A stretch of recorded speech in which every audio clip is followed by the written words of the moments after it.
Mr. Speaker, I think last week I was overly rude, and I apologise. Imagine someone standing right in front of you, but acting as if you're just a ghost in the room. That's the chilling vibe you get from Keir Starmer. And it's more than just a little rude. It's a deep, cutting arrogance. He doesn't need to shout or get into a heated debate to show his contempt. Instead, he just dismisses you. It's the coldest snub imaginable. When you feel completely invisible, try asking him something genuine, and you'll be met with a blank stare, as if your words simply evaporate into thin air. Challenge a fact, and he'll look right through you like you're made of glass. Bring up the public's worries, and he might even chuckle, moving on as if your concerns are nothing but a petty interruption to his precious schedule. This isn't just about avoiding tough questions. It's about insulting the very people brave enough to ask them. He's not just dodging the truth. He's practically spitting on the idea that anyone else's perspective matters. And if you think that's what leadership looks like, just wait. Because the way he disrespects others, it doesn't just become unbearable, it boomerangs right back at him. Let's dig in. Before we dive back into it, a quick question for you. Are you finding this video insightful? If you are, please hit that like button, share it with others, and subscribe to our channel. Alright, let's pick up where we left off. Double Roberts. This Prime Minister once spoke of compassion and dignity for migrants and for defending free movement. Now he talks of islands of strangers and taking back control. Somebody here has to call this out, Mr. Speaker. It seems the only principle he consistently defends is whichever he last heard in a focus group. So I ask him, is there any belief he holds which survives a week in Downing Street? Yes, the belief that she talks rubbish. Mr. Speaker. Mr. Speaker. Mr. Speaker, I want to lead a country where we pull together and walk into the future as neighbours and as communities, not as strangers. And the loss of control of migration by the last government put all of that at risk. And that's why we're fixing the system based on principles of control, selection. That moment wasn't just a political stumble, it was downright embarrassing. When confronted with a direct challenge to his character and convictions, Keir Starmer had the chance to rise above, to respond with reason, composure, and principle. Instead, he took the low road, firing off a cheap, defensive jab. The kind of hollow retort you hear when someone's been caught off guard and has nothing left but ego to hide behind. It wasn't leadership, it was flailing. And what followed was even worse. A torrent of recycled political cliches. Words like unity, community, and walking together, all strung together in a way that sounded polished, but empty. Because when they come from someone who's abandoned his own stated beliefs, they lose all meaning. This is the same man who once stood for openness and compassion, now resorting to fear and division. The same politician who used to defend dignity, now painting migration as a threat.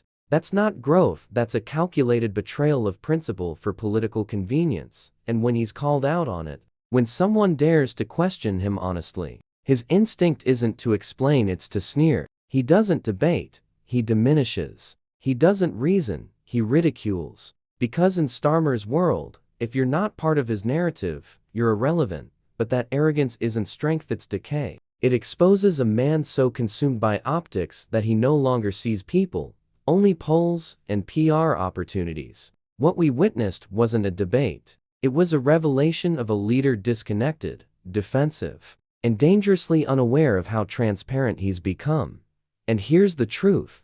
Every time he mocks, dodges, or dismisses a legitimate question, he reinforces the public's growing perception that he doesn't listen, doesn't care, and simply isn't fit to lead. And this isn't an isolated incident. He's done it before repeatedly. Let's take a closer look.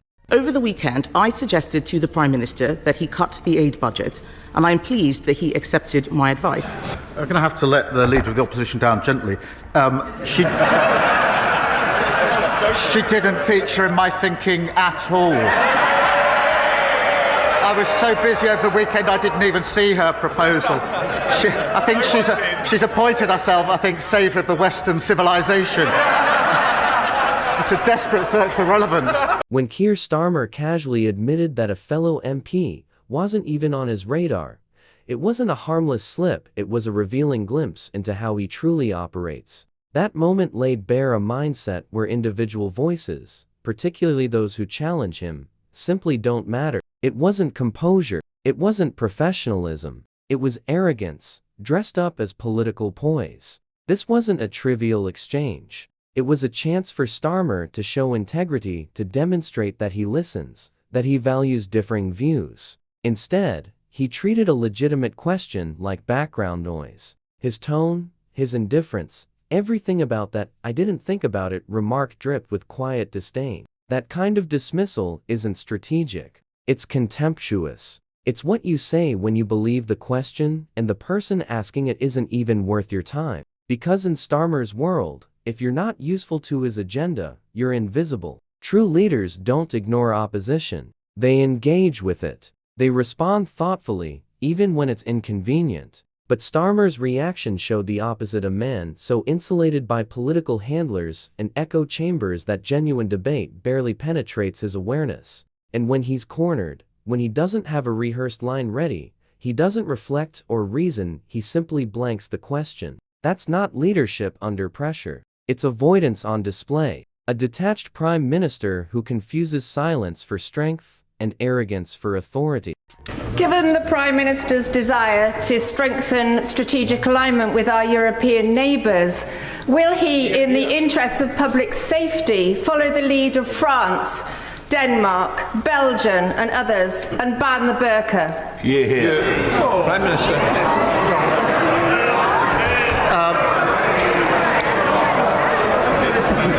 Can I welcome her to her place? But I'm not going to follow her down that line. But now she is here and safely in her place, perhaps she could tell her new party leader that his latest plan to bet £80 billion of unfunded tax cuts, with no idea how he's going to pay for it, is Liz Truss all over again. Although, considering I think she was a Conservative member when Liz Truss was leader, she probably won't. From Keir Starmer didn't really cut the mustard. I'm not going to follow her down that line. Other MPs, senior MPs, don't think that's the right answer.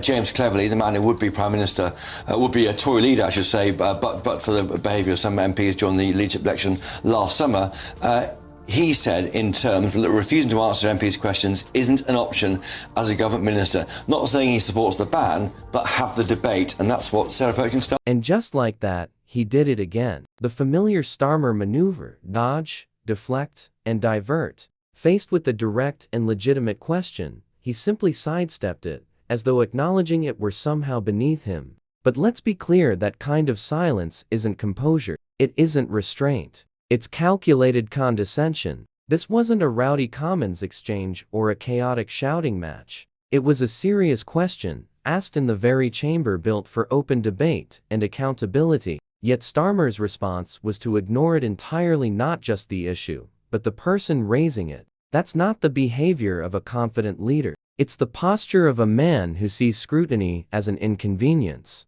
He's turned avoidance into an art form. Don't like the question? Pretend it wasn't asked. Don't like the topic? Change it. Don't like the person challenging him? Erase them from the conversation altogether. But every time he does this, he's not just evading one MP, he's dismissing the millions of voters those questions represent. Citizens worried about policy failures, victims seeking justice, taxpayers demanding answers. Starmer's silence carries a message far louder than words: you don't matter enough to be heard. And when that message repeats itself, it builds resentment, in Parliament, in protests, and ultimately at the ballot box. Because when a leader keeps dodging questions, he doesn't just lose arguments, he loses trust, he loses respect. And once that respect is gone, so is his authority. True democracy is citizen-led. Politics needs an update. We demand a people's house. We demand a people's house. We are in crisis. We are in crisis.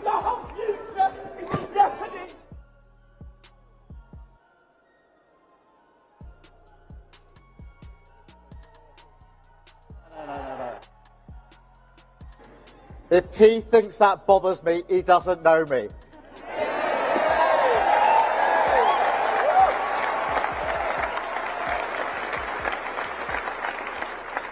Protest or power, that's why we changed our party conference. That's why we changed our party. This wasn't just an unexpected interruption, it was political karma, live and unfiltered, finally catching up with Keir Starmer. A rare moment when the polished facade cracked, and reality stepped in to remind him that accountability can't be dodged forever. And as if that weren't enough, here's another example.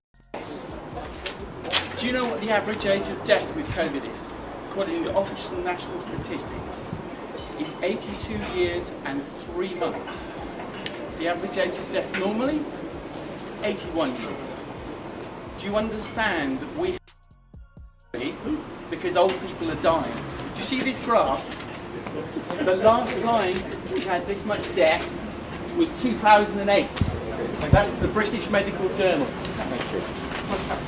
No, I came here to speak to this man, not your security. You have failed me. Thank you. I've been a Labour voter my entire life. You have failed to be the opposition. You have failed to ask whether lockdown was functioning. Do you understand? Thousands of people have died because you have failed to do your job and ask the real questions. Well, I am telling you now, and I hope this goes out, you have failed this country. You have seriously failed. You have allowed our children to wear masks in school when it's never been any evidence for it. On the front line, keeping people alive. So I really don't need lectures from you about this pandemic. You've got one. Why? Can we come in? Okay. Good. It bloody is exciting for Monday. I'm sorry, I am the landlord. He's the landlord. That man is not allowed in my pub. He's the landlord. I'm not going to physically hurt him. That man. That's assault. I am not bothering you. I am not bothering him. That man is not allowed in my pub. Get out of my pub. Go on. Calm yourself down. Get out of my pub. Calm down. Sorry, can you keep out of the way? Thank you. When you spend years dismissing your own party members, ignoring climate activists, dodging uncomfortable questions, silencing dissenting MPs, and laughing off genuine public concerns, eventually, people stop asking politely. They crash your stage. They stand behind you. They shout the truths your silence refuses to confront. And in that moment, Keir Starmer froze. This is a man who has spent years looking down on working-class voters, trade unions, students, even his own shadow cabinet. But now, the country is looking back not with admiration, but with deep frustration. That protester's voice cut through louder than Starmer's entire scripted speech, because it carried something real: the anger of those who feel unheard and disrespected. When you disregard the people who helped you rise, you don't just lose their support, you lose their respect, your authority, and ultimately, control of the room, just as Starmer did that day. And no amount of polished rhetoric can mask that reckoning. So, the question is, has Keir Starmer ever truly learned how to communicate with the people he claims to lead? Is this what leadership looks like in modern Britain? Share your thoughts in the comments below, and if you found this analysis insightful, don't forget to like, share, and subscribe for more updates on UK politics.